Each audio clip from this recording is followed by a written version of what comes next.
El Fútbol Club Barcelona sigue su ataque contra el estamento arbitral después de haberle pagado millones de euros a José María Enríquez de Greira durante muchísimos años. Dicen que Marmoush está en la órbita del club blaugrana. Entiendo que en la órbita de Laporta, que es el que va a ser presidente dentro de poquitas semanas, presidente reelegido.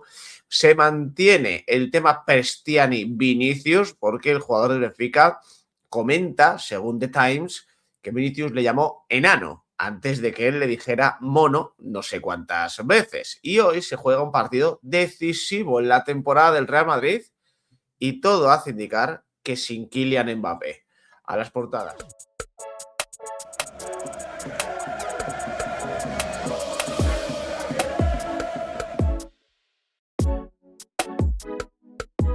¿Qué tal, familia? ¿Cómo estáis? Miércoles 25 de febrero del año 2026, día importante en el Real Madrid porque se juega el pase a los octavos de final de la Champions, que es una ronda en la que yo siempre he visto al equipo blanco, para que nos demos cuenta de la, bueno, pues de la magnitud de lo que hay en juego esta noche. La inmensa mayoría de los que estamos aquí hemos visto al Madrid mínimo en octavos de final de la Champions. Es verdad que, sobre todo durante unos cuantos años, vimos al equipo caer en esos octavos de final, pero nunca lo hemos visto fuera de esa ronda. Yo, por lo menos, la gente que sea un poquito más mayor, pues a lo mejor sí que recuerda momentos en los que el Madrid en la Copa de Europa no tenía tanto peso, o cuando se jugaba la UEFA, etcétera, etcétera.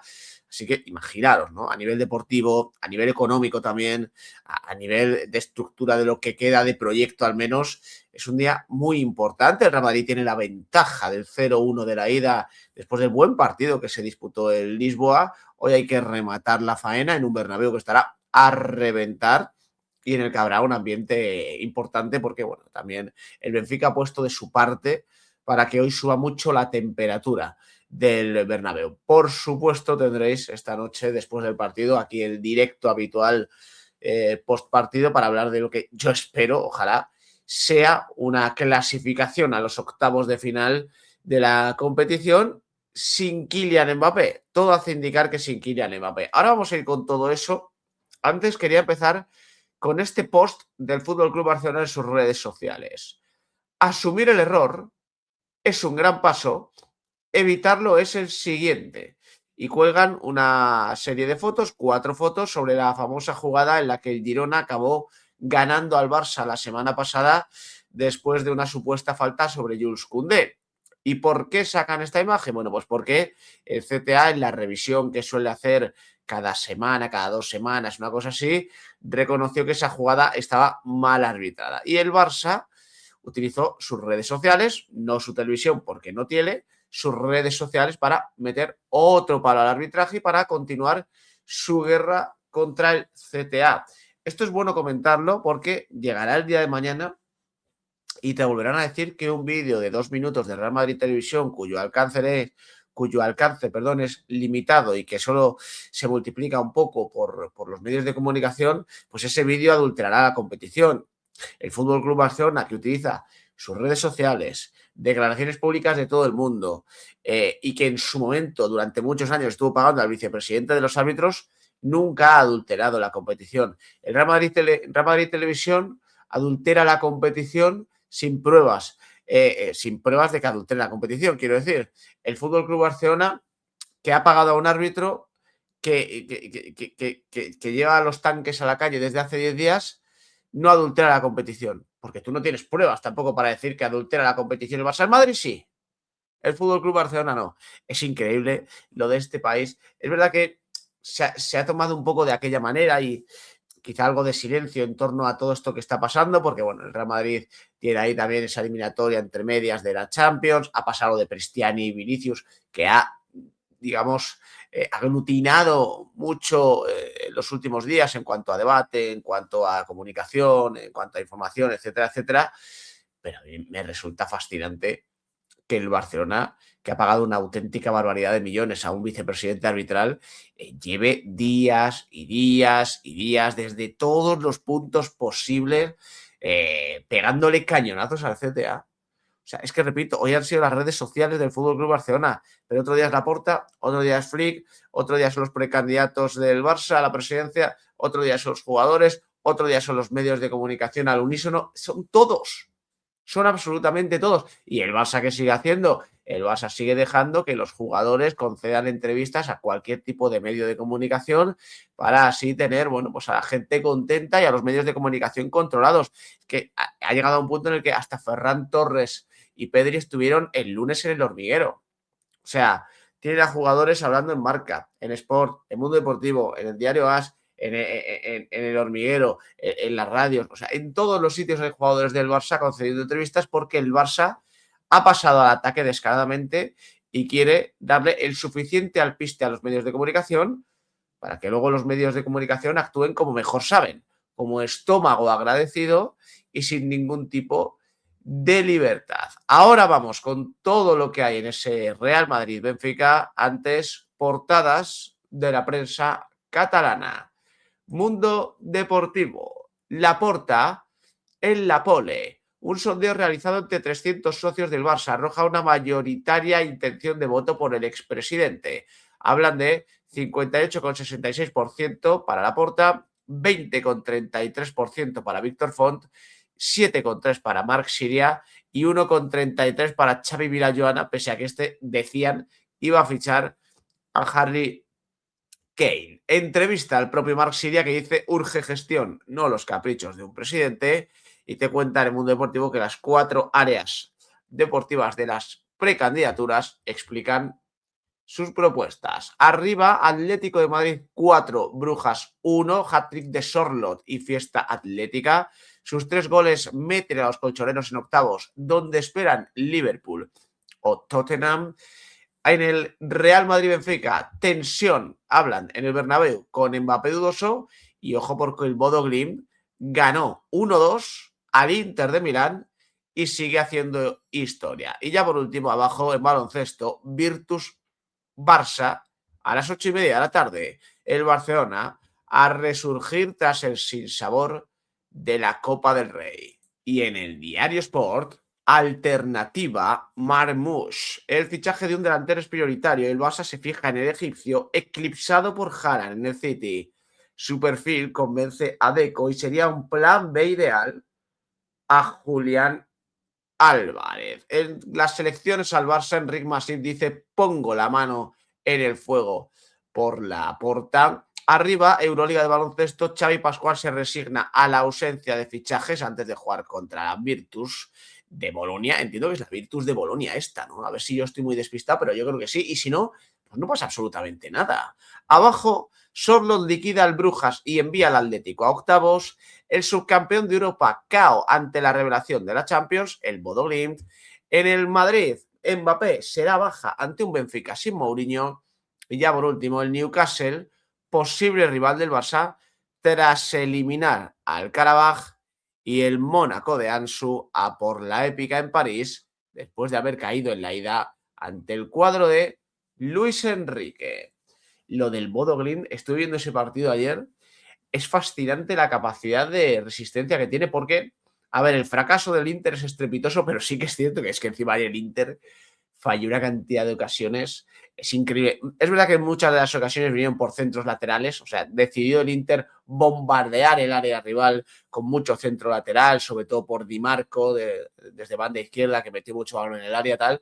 Echaron de menos a Lautaro Martínez, lógicamente, pero es que luego a mí me llamó la atención, he visto muy poco al Bodo Glimt, evidentemente, pero me llamó la atención la capacidad que tiene este equipo de mover rápido la pelota y esas transiciones eléctricas. De hecho, uno de los goles del Bodo Glimt es un golazo en una transición rapidísima que acaba con un remate cruzado. Es un equipo que, oye, pues ahí los tenéis, ¿no? En octavos de final creo que es el primer equipo noruego en la historia en superar una eliminatoria de Copa de Europa, y no es cualquier eliminatoria. Es ante el subcampeón de la Champions, que es verdad que este Inter es un Inter venido a menos, que ha acusado el cambio de entrenador, están entiendo yo, en un cambio de ciclo, lo van llevando poco a poco, ese relevo generacional, pero no deja de ser un grande de Europa que en condiciones normales debería haber eliminado al Bodo Glimt. Y esto nos deja, bueno, pues ya lo sabéis, el recuerdo de que en esta ronda de la Champions, que parecía que iba a ser, bueno, una ronda tranquilita, pues hay equipos grandes que se la están pegando. El año pasado fue el Manchester City, que no pudo con el Real Madrid. Este año, de momento, es el Inter de Milán, digo de momento porque el resto ha ido cumpliendo. El Newcastle ganó al Karabaj, el Atlético de Madrid ganó al Brujas. Espero y deseo que el Real Madrid haga lo propio con el Benfica esta noche y supongo que PSG eliminará al Mónaco y bueno, ayer y que el Borussia Dortmund eliminará al Atalanta, es decir, no habrá grandes sorpresas, pero 2 años con este nuevo formato de la Champions, de momento 2 equipos candidatos o grandes, como lo queráis ver, que se han caído antes de llegar a octavos. Como he dicho antes, espero que no sea el Real Madrid en que aumente esta nómina. Por cierto, encuesta, ya lo habéis visto, Laporta gran favorito, hostia, salta la sorpresa. Es que si juntas todas las candidaturas que no sean la de Laporta, sumas todos los votos, pues tampoco les va a dar para competir contra Laporta. Es una mayoría absoluta de manual lo que va a conseguir Laporta y el mundo deportivo, o sea, en el Diario Sport, perdón, ya hablan de Marmús. Entiendo que lo tendrá en agenda Deco. El Barça piensa en Marmús, lo tenéis ya en pantalla, para reforzar la delantera. Lo firma Luis Miguel Sanz, ya sabéis esto que quiere decir, que va directo a mi blog de notas, a mi documentito en el que siempre apunto la fecha, el autor, etcétera, etcétera, de las noticias, de rumores de mercado que tienen que ver con el Barça, porque así en verano sacamos aquí un vídeo histórico con todos los jugadores que han sonado para el Barça y vamos a ver cuáles llegan y cuáles no. Ya te digo yo que el 99% no va a llegar. Y sobre todo se le afirma Luis Miguel Sanz, que el pobre hombre no da ni una. La planificación en el Barça no para, a pesar de las elecciones a la presidencia. Tanto la dirección deportiva liderada por Deco como el técnico Hansi Flick han consensuado ya las posiciones a reforzar de cara a la próxima temporada y uno de los fichajes estratégicos, tal vez el más importante, es el del delantero centro. En el club blaugrana tienen claro que el mercado de nueves va a estar muy complicado el próximo verano porque hay pocos futbolistas de nivel y sus precios hoy por hoy están desorbitados. Julián Álvarez es el candidato soñado, pero en el Barça saben que la operación va a ser complicadísima, por lo que en la lista existen alternativas y una de ellas, que gusta mucho, es el delantero del Manchester City, Omar Marmoush, de quien piensan que encajaría perfectamente en el sistema de Hansi Flick. En el Barça creen que van a estar capacitados para afrontar una operación económica de nivel, pero no están dispuestos a pagar sobreprecios, algo que podría suceder en el caso de Julián Álvarez. Hablan que solo la implicación del argentino pidiendo una salida hacia el equipo blaugrana podría allanar el camino. Vamos, el dineral hay que ponerlo encima de la mesa igualmente. El club quiere estar preparado y uno de los futbolistas que encaja deportivamente es Marmoush. El Barça ya lo siguió con muchísima atención en su etapa en el Eintracht, donde se convirtió en uno de los máximos realizadores de la Bundesliga. Era una de las opciones por si Lewandowski salía tras su tercer año de contrato, pero el egipcio acabó fichando en enero de 2025 por el City a cambio de 75 millones de euros. Y hablan de que Marmoush puede convertirse en un nuevo caso Julián Álvarez en el Manchester City y que el propio City podría venderle por menos de 75 millones, que es lo que pagó por él hace un año. O sea, la noticia te dice que piensa en él, sin más, que podría ser luego Julián Álvarez. Sin más, no hay contactos, no hay reuniones, no hay ningún tipo de oferta, básicamente porque el Barça no puede ofertar nada porque no tiene dinero para ofertarlo. Y luego es verdad que Marmoush, hablamos mucho de él en Away Days con Álvaro de Grado, ha empezado a jugar ahora un poquito más, pero no llega ni siquiera a 1000 minutos esta temporada. En la Champions, por ejemplo, solo ha sido titular contra Leverkusen y Galatasaray y jugó 65 y 67 minutos respectivamente. En la Premier empezó teniendo titularidades en las 3 primeras jornadas, jugó 2 de ellas desde el inicio contra Tottenham y Brighton, pero ya veis que no acabó ninguno de los partidos. Luego vino una lesión de rodilla que le tuvo apartado unas cuantas semanas de los terrenos de juego, más de un mes, y luego es que le ha costado mucho entrar en tema de alineaciones. O sea, no fue titular en ninguno de estos partidos y estamos hablando desde finales de octubre hasta mediados de diciembre. Se fue con su selección a la Copa África y a la vuelta sí que ha tenido alguna titularidad. Titular contra los Wolves en un partido muy fácil para el City, porque estamos hablando del colista de la Premier. Luego jugó un minuto de nada ante el Tottenham y sí que tuvo ya titularidades varias, pero siempre saliendo del campo después de 1 hora o 1 hora y poquitos minutos. No ha jugado en toda la temporada entre Liga y Champions ningún partido los 90 minutos, sí que lo ha hecho pues en la FA Cup y también en la Carabao Cup. O sea, es un tipo cuyo rendimiento no es del todo malo. Es verdad que vive a la sombra de Erling Haaland, lógicamente, pero que llama la atención que Guardiola no le dé más oportunidades. Algo que también, pues eso, le pasaba a Julián Álvarez y que sobre todo Marmús es un tipo interesante porque puede jugar en varias posiciones, es un tipo además con un disparo tremendo desde fuera del área. A mí me gusta bastante Marmús, pero la parte que no te cuentan, como siempre en el Diario Sport, es, punto número 1, tiene contrato hasta 2029 en el Manchester City. Punto número 2, el City pagó hace un año 75 millones de euros por él. No creo que se haya devaluado demasiado el precio de este chico. Lo mismo estamos hablando de otros 70 millones como mínimo para poder afrontar la operación. 70 millones más el tema salarial. No debe andar flojo de paquete salarial Omar Marmús cuando firmó hace muy poquito y lo hizo por un contrato hasta 2029. ¿Esto qué quiere decir? Que lo mismo el paquete completo, los 65 70 millones que tuviera que pagar el Barça, más el salario de Marmús con un contrato de 5 temporadas, si lo medimos en millones, en bruto, por decirlo de alguna manera, podríamos estar cerca de los 200 millones de euros el paquete completo de Marmús para el Barça. Es decir, inviable. Otra cosa es que Marmús se convierta en otro de esos jugadores que pueden salir del City porque Guardiola no lo quiere y cuando Guardiola no quiere a alguien, facilita la salida. Pero el City no vende barato, que se lo pregunte al Atlético de Madrid con el tema de Julián Álvarez. Así que a mí me huele esto a, pues nada, otro tiro al aire de la prensa de Barcelona, en plan, ¿qué necesita el Barça? Un delantero. Vete tocando nombres. Alguno que sea un poquito rimbombante. Oye, ¿qué tal? ¿Qué te parece Gyökeres? Gyökeres no lo sacas del Arsenal ni queriendo. Alexander Isak no puede ni caminar. Vete a por Ekitike, que es muy caro y es el mejor del Liverpool. Pues nada. ¿Quién está en el City? Haaland. ¿Y el suplente de Haaland quién es? Marmús. Métete en Transfermarkt. ¿Cuánto cuesta? 65 millones, dicen. 65 millones. No mires absolutamente nada más. Tú tira Marmús, que es un nombre que puede encajar. El Barça necesita un delantero, Marmús tal, y a tomar por saco. Alguno dirá, Quillo, ¿qué te inventas? Yo he trabajado 10 años en Goal.com y había veces que te pedían eso. Os lo digo de verdad.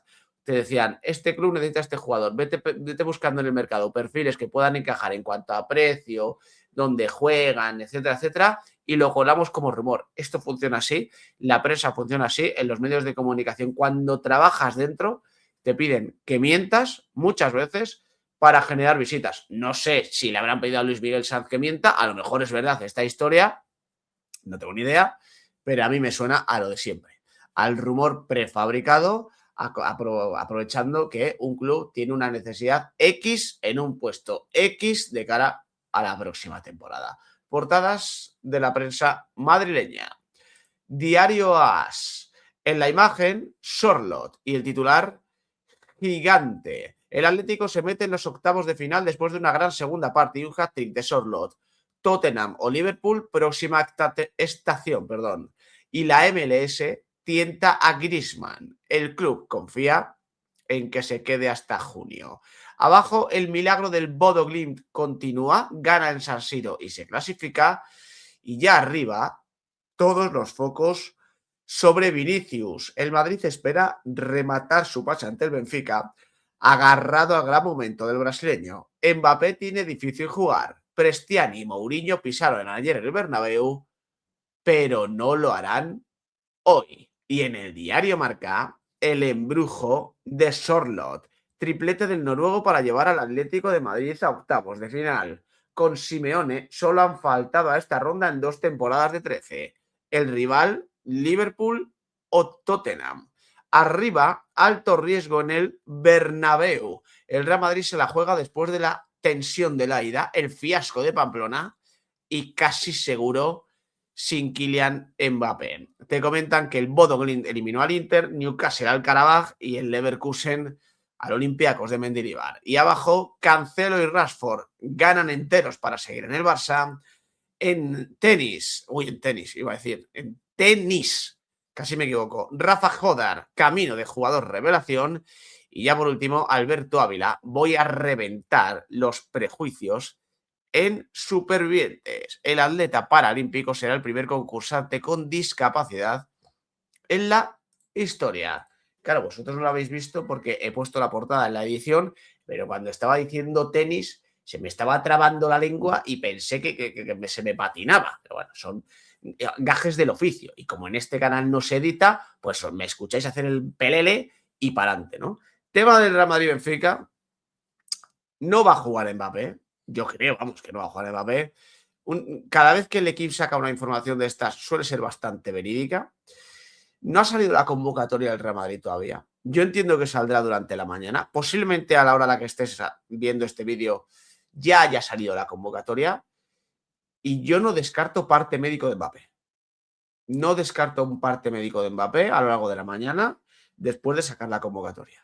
O sea, sin tener ningún tipo de información, esto es una sensación mía después de ver las informaciones del equipo y tal ayer, yo preveo una convocatoria en Madrid y justo después un parte médico de Mbappé diciendo que tiene pues una lesión tal y que queda pendiente de evolución, como suele decir habitualmente el Real Madrid, porque la situación con Mbappé se ha ido de las manos porque en este club nadie hace su trabajo en ciertos contextos, en ciertos escenarios. O sea, ¿cuánto llevamos hablando de la lesión de Mbappé? Que se le ve, pero vamos, lo comentaba ayer en el vídeo de última hora. Si tú ves jugar a Mbappé, no pica al espacio, no tira un desmarque, no se va de nadie, no tiene la velocidad punta que suele tener él, no tiene esa arrancada poderosa, formidable que tiene él cuando empieza esos primeros metros que ya le saca una ventaja sideral al rival. Luego si le cae un balón tal, él te la coloca en la escuadra porque tiene ese talento y es buenísimo, pero Mbappé está tieso. Y lo llevamos diciendo ya semanas. Necesita parar. Yo no sé la de veces que llevo diciendo aquí, necesita parar. Siempre hay gente, cada vez menos, es verdad, que se piensa que es porque tengo algo en contra del chico y no, es que lo ves y es jugar con 10. O sea, para que veáis la importancia de un tipo como Mbappé. Cuando Mbappé está bien, tú juegas con un 1-0 a favor. Porque casi siempre te marca un gol. Ese 1-0 a favor, el Real Madrid se le ha convertido en jugar con 10. Porque estás jugando con un chico que no puede correr. Que sí, que corre, que hace sus carreritas, tal, pero que no vamos, es la mitad de la mitad de la mitad de lo que es Kylian Mbappé como futbolista. Y se veía ya desde final de año, cuando tuvo que forzar porque le dio la real gana y nadie le paró para intentar superar un récord de Cristiano Ronaldo que encima no superó, pero que en el caso de que lo hubiera superado no valía para nada porque es un récord sin más, se vio que pues estaba forzando al máximo. Luego la Supercopa no podía porque no me puedo mover. Jugó cuarto de hora en el clásico de la final. Ha ido jugando pues, al ralentí un poquito, forzando. Un día le dejó en el banquillo contra la Real Sociedad y no juega ni un minuto, pero 3 días después los juega todos. O sea, la gestión con Mbappé es nefasta, lo siento mucho. Y el tema es aquí, ¿a quién señalamos? Porque Mbappé es egoísta, como todos. Esa es la realidad. Todos los jugadores quieren jugar o ayudar o como sea. El año pasado Rudiger forzó hasta morir, no, hasta reventarse. Este año Asensio ha forzado al límite que no se ha lesionado de milagro. Fede Valverde el año pasado, pues porque fue algo extraordinario que jugase tantísimos minutos y no se rompiera, pero estuvo al borde. O sea, los jugadores del Real Madrid, Militao, ya lo habéis visto, los jugadores del Real Madrid se están acostumbrando a forzar y forzar y forzar y forzar. Algunos se rompen, otros tienen la suerte de no hacerlo o de parar a tiempo. Yo a Mbappé sí que le puedo criticar por lo que hizo a final de año intentando superar el récord de Cristiano Ronaldo, que fue un disparate. Ahora Mbappé está forzando por ayudar al equipo. ¿Por qué nadie le para? O sea, hay que entender que el jugador de por sí es egoísta en el mundo del fútbol. Todos los jugadores quieren jugar. O sea, los jugadores quieren jugar, salvo que vean que no pueden mover la pierna directamente, los jugadores van a querer jugar. Siempre. Y más un tipo como Kylian Mbappé, que yo en esto sí que tengo que decir que se le ve comprometido con el equipo. Pero si los servicios médicos lo ven, si el entrenador, por mucho que luego en rueda de prensa lo ve, y los aficionados lo vemos desde la tele o desde la grada, es que Mbappé es un tipo tan explosivo que en cuanto tiene problemas físicos se le ve más claro que al resto. ¿Por qué nadie es capaz de sentar a Mbappé y decir, Mbappé, tienes que parar? Tienes que parar porque te vas a romper. Y yo tengo la sensación, lo dije ayer, después de leer lo del equipo y tal, si Mbappé para es porque alguien ha dicho que peligra el Mundial. Y es lo único que a día de hoy yo creo que puede hacer parar a un futbolista de este calibre. Que alguien le pare y le diga, o dejas de jugar o no juegas el Mundial. Porque encima en el caso de Mbappé, una lesión muscular relativamente seria te puede dejar 1 mes y medio, 2 meses fuera de los terrenos de juego. Bueno, te da para volver en abril y Francia lo llama. Una lesión de rodilla que pueda ser grave y estemos hablando de que, sin llegar al ligamento cruzado ni tal, unos cuantos meses de baja, no llega al Mundial. Yo creo que ahí alguien de su confianza, alguien de Francia, algún médico de Francia, porque los jugadores de fútbol de superélite no solo se tratan con los servicios médicos de su club, también tienen otros médicos de confianza a los que acuden para buscar una segunda opinión, etcétera, etcétera. Yo creo que ahí Kylian Mbappé recibió el consejo de para que te quedas sin Mundial. Y cuando hay un mundial, los jugadores siempre miran más al mundial que al corto plazo. En el corto plazo ellos siguen. Como vean que el mundial peligra, ya paran. Repito, no es una crítica a Mbappé, es que lo hacen Mbappé y lo hacen todos. ¿Cuál va a ser la solución? Yo creo que parar. No sé cuándo volverá. Lo mismo no vuelve hasta finales de marzo, antes justo del parón. Y que entre Gonzalo. No hay más. Tiene que entrar Gonzalo. El chico puede hacerlo. El chico ya ha asumido galones. El chico ya está preparado. El chico, nadie le va a pedir que lidere al Real Madrid. El líder va a ser Vinicius, que encima está en un buen estado de forma. Y en Real Madrid se puede apoyar a nivel ofensivo sobre dos futbolistas diferentes en este caso y sobre todo uno de ellos sabiendo que te va a cargar el área y que con pequeñas pinceladas ya ha demostrado que se puede entender muy bien con Trent Alexander-Arnold. De hecho, el último gol de Gonzalo con la camiseta del Real Madrid es con un centro de Trent Alexander-Arnold. El que no estará en el Bernabéu es Prestiani, que acusa a Vinicius de haberle llamado enano antes de todo lo ocurrido. El extremo argentino no se ha referido públicamente al episodio ocurrido en Lisboa, pero según Times es lo que ha comentado en el vestuario del Benfica.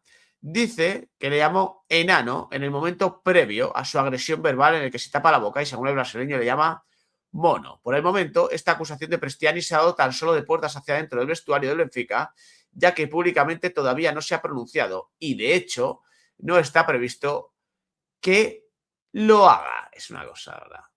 O sea, oye, le llamaste mono a Vinicius 5 veces. Ah, es que me llamó enano. Joder. Es que es tremendo, ¿eh? La gestión, repito, de Prestiani del Benfica, o de cómo está filtrando el Benfica para salir de todo esto, o de las cosas que ha ido diciendo el Benfica públicamente, después de lo sucedido la semana pasada, es horrenda. O sea, fijaros cómo están las cosas.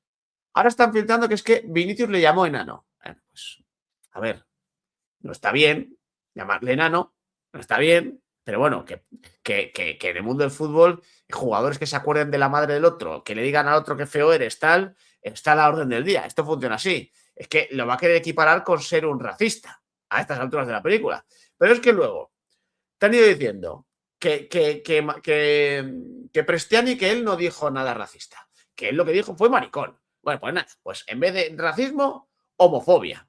Y luego el Benfica con los vídeos. Y luego Mourinho con tal. De verdad, lo del Benfica es una cosa absolutamente tétrica y yo espero que hoy el Bernabéu al Benfica le reciba con una pitada monumental y que suba la temperatura. El Benfica merece vivir una noche dura en el Bernabéu y que el Madrid lo pase por encima. Porque solo faltaba que encima nos toque el día del mamoneo, el Madrid sea eliminado de la Champions, se rían de nuestra cara y a ver cómo le cuento yo mañana a mi señor padre que el Madrid nos ha dado la noche. Esperemos que no.